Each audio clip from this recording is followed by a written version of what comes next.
Good evening and a very warm welcome to Istanbul International Airport. I've just arrived with Turkish Airlines in their short-haul economy product, and I'm now flying on to Dubai in their long-haul economy on board their Airbus A330. If you're keen to check out their short-haul economy offering, it really was quite surprising and pretty good in many ways. You can click the link in the description below to check that one out. Otherwise, stay with me for this one. It's going to be, I think, a pretty good trip back to Dubai.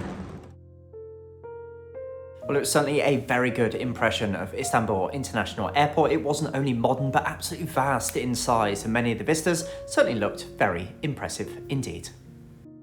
As you'd expect, the terminal featured a wide range of different shops and restaurants, but even had an in-house museum, and as I later discovered, some really very useful shower facilities indeed.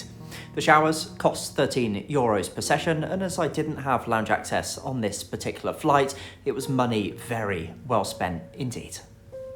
The showers themselves can be found on the upper concourse just opposite where the museum was. They've supplied all of the various different bits and pieces that you needed for the shower, including a makeshift towel and also this fairly wide range of different amenities as well.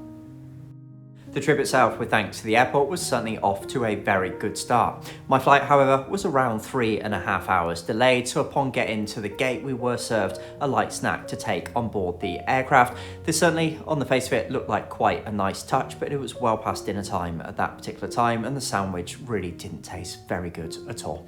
On board, the seats were laid out in a 2-4-2 configuration. I'm a big fan of the window seats on the A330, reason being because you've just got one person between you and aisle access. That said, legroom was pretty compromised and certainly did feel very tight indeed. The addition of the leg rest in theory seems really nice, but unfortunately it just digs into the front of your legs.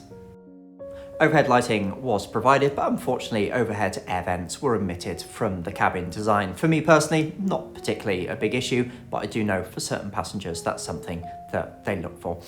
Overall, compared to the earlier flight that I was on, the cabin seemed pretty old, and as an economy product in this modern day and age, a little bit behind the standard for sure.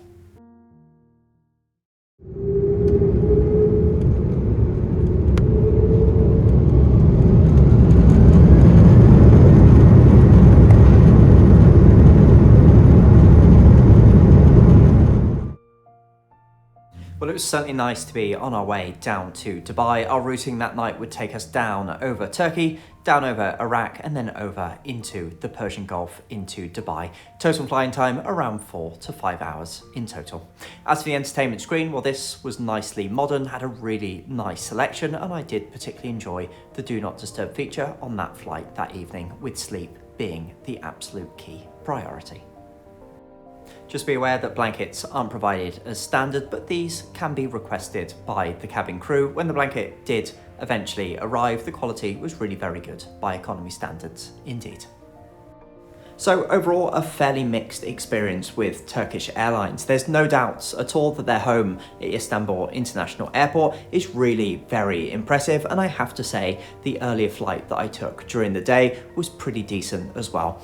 That said, on this particular service, both in terms of the hard product and also the onboard service, were miles behind their regional competitors, and in addition to that as well, the flight didn't eventually land until after 3.5 hours worth of delay. That said, there wasn't a single apology from anyone working for the airline, which was just very strange indeed. Would I fly with Turkish Airlines again? In all honesty, probably not out of choice. Don't forget to hit that subscribe button to stay up to date with the channel. Otherwise, and as ever, thank you so much for watching. I will see you in the next one.